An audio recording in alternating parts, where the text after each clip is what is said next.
गोलू एक किसान है जो एक गांव में रहता है।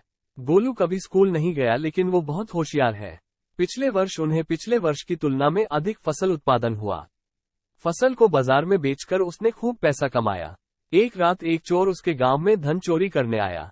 वो गोलू के घर गया। गोलू समझदार था, वह जानता था कि चोर उसके कमाए हुए धन को हड़पने का प्रयास कर सकता है। इस प्रकार वो विशेष रूप से रात के समय सतर्क रहता था। उसने देखा कि उसके घर की ओर आ रहा है। जब चोर उसके घर के पास आया तो वो एक दीवार के पीछे छिप गया। गोलू जानता था कि चोर बाहर छिपा है, इसलिए वो ऊंची आवाज में कहने लगा कि भगवान का शुक्र है कि इस साल मैंने बहुत पैसा कमाया। पर कोई नहीं जानता कि मैंने उसे कुएं के पास आम के पेड़ पर छिपा रखा है। जब चोर ने ये सुना तो उसने सोचा कि गोलू ने उसका काम आसान कर दिया है और अब वो सारे पैसे पेड़ से काटकर गोलू के घर से निकल जाएगा।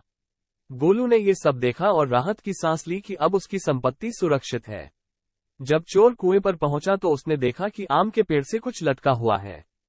उस समय इतना अंधेरा था और वो स्पष्ट रूप से नहीं देख सकता था कि वहां क्या लटका हुआ है। उसने सोचा कि यह गोलू की कमाई का गट्ठर होगा। वो जल्दी से पेड़ पर चढ़ गया और पैसों की गठरी पकड़ ली। लेकिन उसने पाया कि यह पैसे का बंडल नहीं था, बल्कि वह मधुमक्खी का छत्ता पकड़े हुए था। उसे एहसास हुआ कि उसे गोलू ने बरगलाया है और अब उसने मधुमक्खियों को बहुत क्रोधित किया है। वो वहां से चला गया और भाग गया और फिर कभी वापस नहीं आया। गोलू अब एक अमीर किसान है। अभी तक चैनल को सब्सक्राइब नहीं किया है तो चैनल को सब्सक्राइब करें। मिलते हैं अगले वीडियो में।